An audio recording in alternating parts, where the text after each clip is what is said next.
let's get the OEM clip here. As you can see how paper thin, how it's really thin. Can I zoom in there?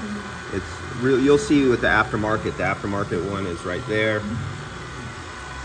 This goes on really easy. Very easy. And it actually, the upper side and the lower side actually go around the shaft because the proper inside is not forced open. It moves very easy.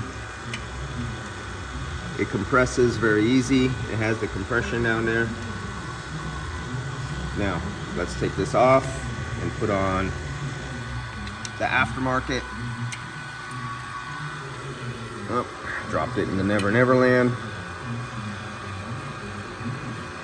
Okay, that was really hard to get on there. It doesn't fit. It's really gritty and tight because the interior diameter hole where it's made is smaller than the shaft, and so it's fitting over tight, and instead of fitting around the hole, it's being forced open so it doesn't come around.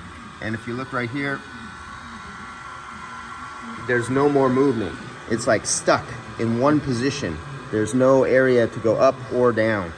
That is the aftermarket. God damn it. And as you see, I put back on the OEM rings. I got rid of those piece of shit aftermarket ones.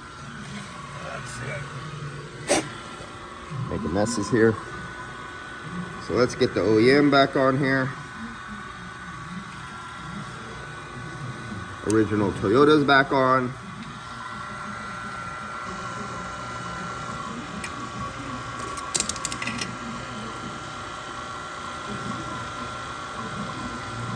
Give it a little wiggle. Now you're gonna watch. Let's see if I can catch this on video. I have to push. Come on. Click, click. You hear that nice click?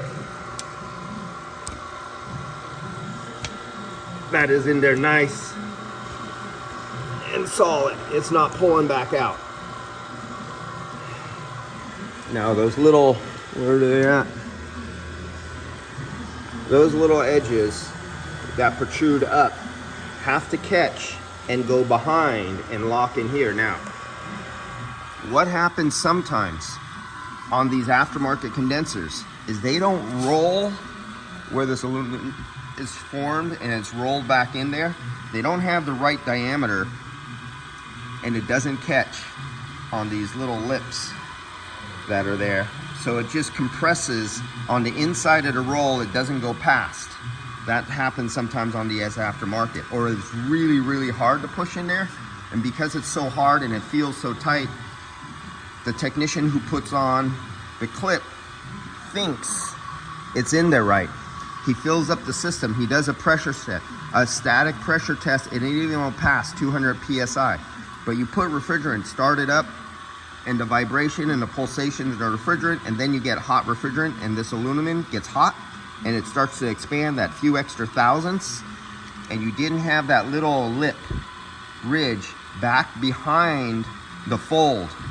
So these are supposed to catch like this, but instead, because it's aftermarket and because of the bullshit way they have this either design or this one that I can measure, that I just post, I'm going to post the pictures of the difference in measurements. The placement of this, it catches right about here and it stops.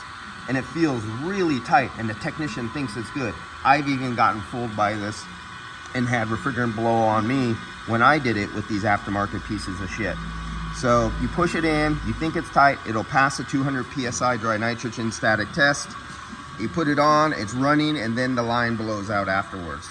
So if you're going to get one of these pieces of shit right here,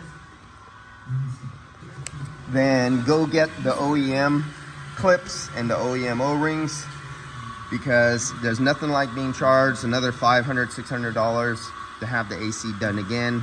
And if this blows out after the whole front end comes off, the whole front end has to come off again to get to this, and that's a few hours plus a rental car for the customer, a pissed off customer. Your shop gets a bad review, all because somebody decided to use this kind of shit. All right, I'll see you guys later. I'm about to do the vacuum on this, and I got another Honda right out there on the other vacuum pump and the other gauges. I'm gonna do that too right now.